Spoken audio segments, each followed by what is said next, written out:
بسم اللہ الرحمن الرحیم۔ ایک بہن کا سچا واقعہ آپ کو سنانے جا رہی ہوں، جس کو سننے کے بعد آپ کا اللہ پر یقین اور بڑھ جائے گا۔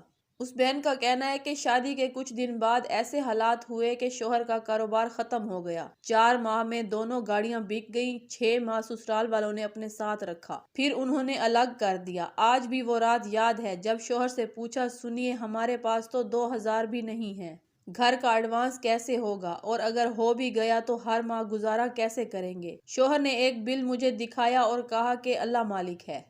آج بھی یاد ہے، رات 2 بجے کا وقت تھا، جائے نماز پر بیٹھ کر صرف رو رہی تھی۔ اس وقت یہ الفاظ تھے، یا اللہ سب کہتے ہیں کہ میں منحوس ہوں، شادی کی اور شوہر کو برباد کر دیا، میں یتیم ہوں، باپ بھی نہیں ہے کہ جس سے جا کر کچھ پیسے مانگ سکوں، اب تو ہی میری عزت رکھ لے، اے خدا اب تو ہی میرا خیال رکھ لے۔ یہ کہہ کر قرآن پاک پڑھنے کو لیا اور سورۃ البقرہ پڑھنا شروع کر دی۔ اسی طرح میں روزانہ یہی کرتی، رات 12 بجے کے بعد جائے نماز پر بیٹھ جاتی اور صبح تک بیٹھی رہتی۔ اللہ کا کرنا ہوا کہ کچھ ٹائم میں جس نے شوہر کے ساتھ غلط کیا تھا، پیسے کھا کر کاروبار میں نقصان کیا تھا، اس کے بھائی کو پتہ چلا۔ اس نے میرے شوہر کو بلا کر 2 لاکھ روپے دیے اور بولا میں وہ تمام پیسے تو نہیں دے سکتا، مگر یہ تم رکھ لو، گھر میں خرچے کے لیے کام آئیں گے۔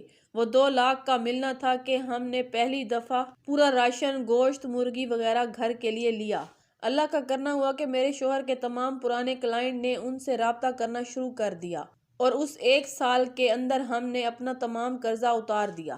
ڈرائنگ روم کا سامان، اے سی اور کار بھی لے لی، مگر کچھ کام ایسے تھے جو میں روز کرتی رہی۔ سورۃ البقرہ پڑھتی رہی، پرندوں کو باجرہ ڈالتی رہی، جب بھی گوشت یا مرغی لاتی ماسی یا ضرورت مند کا حصہ پہلے نکالتی۔ اللہ کا کرم ہے آج تک کبھی میرا فریج خالی نہیں رہا۔ اللہ کا بہت کرم ہے کہ شوہر کے پاس دکان بھی ہے اور کاروبار بھی ہے۔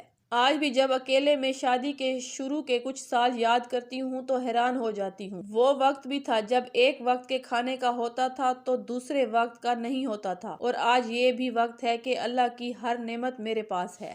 بے شک میرا اللہ انسان کو کبھی اکیلا نہیں چھوڑتا۔ یہ دنیا انسان کو اکیلا چھوڑ دیتی ہے، لیکن اللہ کبھی نہیں چھوڑتا۔ اللہ تعالیٰ فرماتا ہے کہ تو ایک بار میرا بن کے تو دیکھ، میں تیرا نہ بن جاؤں تو کہنا۔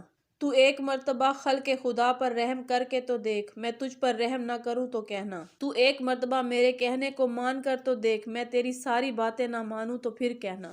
میں آج اس موقع پر اللہ سے دعا کرتی ہوں کہ اے میرے پاک پروردگار، جس طرح تو نے اس شادی شدہ عورت کی بات کو سنا، اے میرے پاک پروردگار، پاکستان کے حالات آج کل بہت برے ہیں، ہمارے وطن کے ہر بندے پر رحم فرما۔ میرے پاک اللہ پاکستان کو مشکلات سے نکال دے، میرے پاک اللہ لوگوں پر کرم فرما، آمین۔